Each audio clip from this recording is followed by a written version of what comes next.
Article 75(1)(b की, बल्कि पहले तो आर्टिकल 75(1) की बात करते हैं। उसमें सदर साहब के पास दो इख्तियार हैं, एक असेंट कर दें या वापस भेज दें, तीसरा नहीं है इख्तियार के दस्तखत ना करें।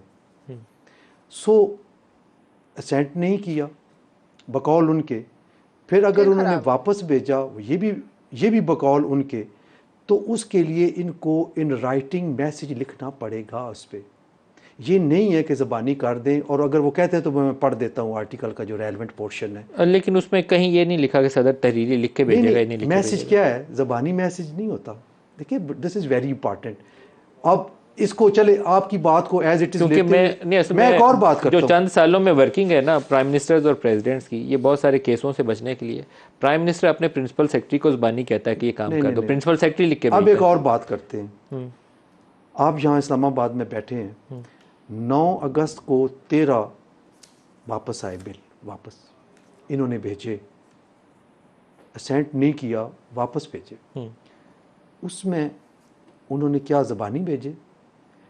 मेरी इत्तला के मुताबिक तमाम बिल्स पे इन्होंने नोटिंग की कि ये वजूहात है जिसकी वजह से मैं वापस भेज रहा हूँ। मैं सदर आरिफ अलवी से इस पे रिएक्शन लेने की कोशिश कर रहा हूँ, अगर मिल गया तो मैं दूंगा, क्योंकि मैं इस पे क्लैरिटी चाहता हूँ। मेरी क्लैरिटी नहीं है कि उन्होंने क्या ज़बानी पहले भी ऐसे बिल भेजे थे या मुसलसल नोट्स लिखते थे और पहला मौका अच्छा, इसको एक आप शेर अली को शामिल कर इसको एक समझ लेते हैं ना, एक हद बना लेते हैं। अगर उन्होंने इससे पहले जो बिल भेजे हैं उन पे without any writing, without any message अगर भेज दिए, फिर इनकी बात ठीक है, फिर बात ठीक है, अगर पहले भी इस तरह। लेकिन इसमें भी टाइमिंग बड़ी है। एक बिल आर्मी एक्ट की तरमीम का 2 अगस्त को इनको रिसीव हो रहा है, 18 तक इनके पास क्या कर रहा था?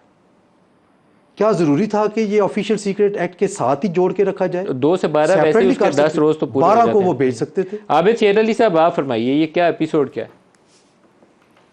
मैं ये नदीम मलिक साहब, अभी जो बैरिस्टर साहब ने बात की, मैं उनसे बिल्कुल मुकम्मल इत्तेफाक करता हूँ कि 3.5 साल तो आप ऑपोजिशन के जो ख़िलाफ़ बिल आते थे, जो उस वक्त आर्मी एक्ट के तहत मुकदमात चले हमारे लोगों पर, एक सेकंड पर यही सदर इन्हीं चीज़ों पर सिग्नेचर करते भेजता रहा। बदकिस्मती के साथ ये बैठे रहे अपनी सदारत के मनसब पर, और अपोजिशन के साथ इन्होंने खूब रगड़ा लगाया, तो उस पर इन्होंने कभी शर्मिंदगी या माफ़ी नहीं मांगी। ये एक आइनी रास्ता है। जो भी बिल वापस हुआ, अभी काफ़ी कानून साजी हुई, इन्होंने अपोजिशन को बिल, हुकूमत को बिल वापस किए, फिर 14 दिन गुजरने के बाद हुकूमत ने दोबारा उसको भेजा ताकि एक उसका आइनी प्रोसीजर अडॉप्ट किया गया। अब सदर ने अपनी जानबूझ के, जैसे इन्होंने कहा कि 9 अगस्त को उन्होंने बाकी एतराज़ात लगा के भेजने होते हैं, रीज़न देनी होती है, लिखना पड़ता है कि जी फ़लान वजूहात की बुनियाद पर ये गैर आइनी है, इसका इतलाक़ ये इंसानी हुकूक़ के ख़िलाफ़ होगा, इस्तेमाल होगा, तो लिहाजा मैं इस बिल को वापस भेज रहा हूँ। तो ये जनाब उन्होंने आरिफ अलवी साहब ने ये चीज़ उस नोट के ऊपर नहीं लिखी, और जब 2 दिन ये बात होती है कि ये आर्मी एक्ट का बिल पास हो जाता है, ये जो कानून साजी हुई ये पास हो गया, 2 दिन के बाद ये कैसे ख्याल आता है आरिफ अलवी साहब को कि ये मैं शर्मिंदा हूँ? जब क्या शाह महमूद कुरैशी पर इतलाक़ होता है, उस वक्त शर्मिंदगी का पता चला, जब इनके लोगों के ऊपर उसका इतलाक़ हुआ उस वक्त शर्मिंदगी का पता चला, जब उस वक्त शर्मिंदगी का इनको इल्म नहीं था, जब इन्होंने कानून को पास होने दिया गया। देखें, इन्हीं कवानीन के तहत जावेद हाशमी साहब को, अगर जावेद मलिक साहब आपको याद होगा, 25 साल की कैद हुई थी, सिर्फ उन्होंने एक पेपर जनरल मुशर्रफ के ख़िलाफ़ लहराया था।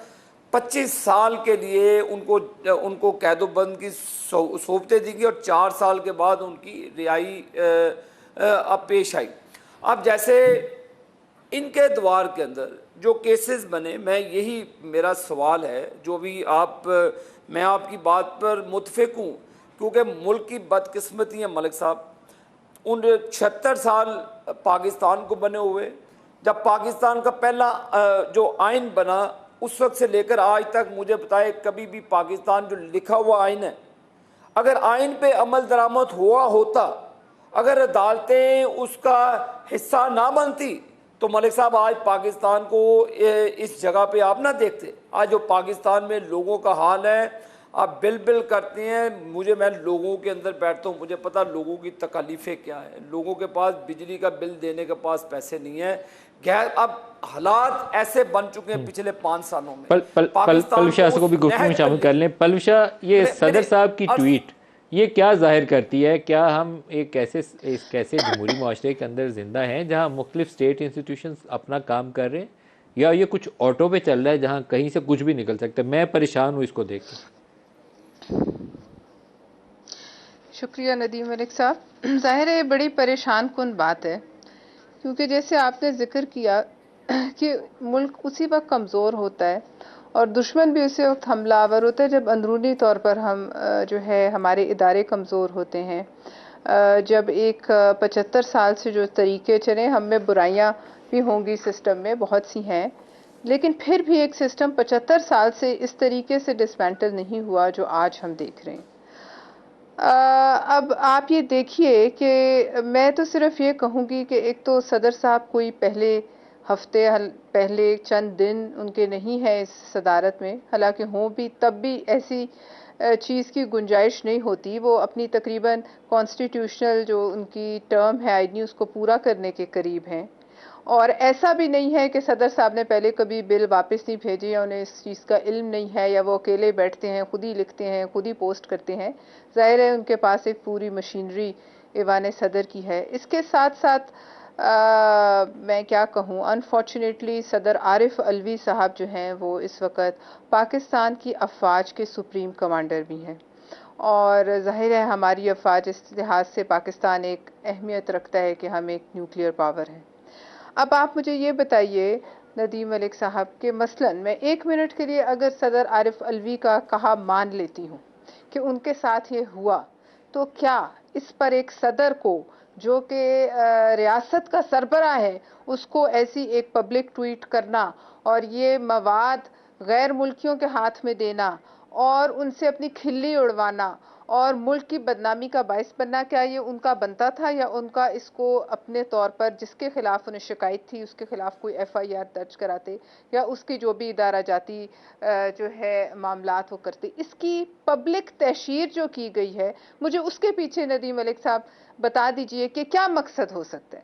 क्या आपके अपने घर में जब कोई झगड़े छोटे मोटे होते हैं तो वो इस तरीके से तहशीर होते करती हैं कि सदर साहब को एक रेफरेंस बनाकर 186 के नीचे उनके पास इख्तियार मौजूद है, रेफरेंस बनाकर सुप्रीम कोर्ट के चीफ जस्टिस को भेजें? क्या आपके ख्याल में उन्हें ये काम करना चाहिए? देखिए, मैं समझती हूँ अब तो उन्हें कुछ नहीं करना चाहिए। उन्होंने जो कर दिया है वो इस कदर डैमेजिंग है। आप मुझसे ज़्यादा आपने देखा होगा, आप नज़र रखते हैं, आप बताइए कौन सा इंटरनेशनल जरीदा नहीं है, कौन सा इंटरनेशनल चैनल अल जजीरा से लेके BBC नहीं है जिसने पाकिस्तान की तमाशा नहीं बना कि वहाँ इस तरह के काम हो रहे हैं?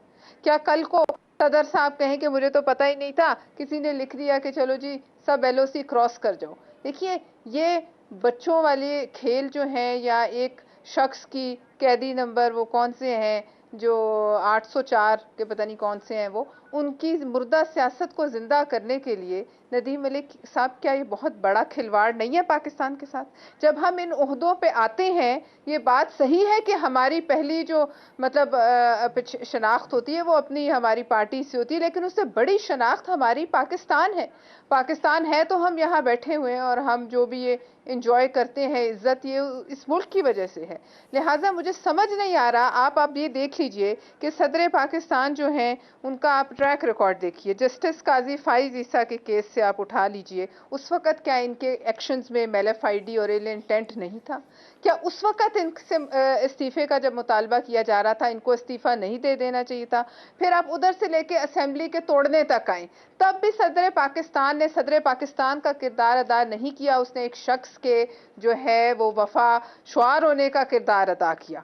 फिर आप देख लीजिए, इन्होंने ही इनके सर पे सेहरा है PTV पर और इदारों पर, और पार्लियामेंट पर जब चढ़ाई और हमला हो रही थी, वो टेप्स हैं, आप सुनवा दीजिए अगर लोगों को भूल गई हों कि इनका पहले क्या किरदार रहा।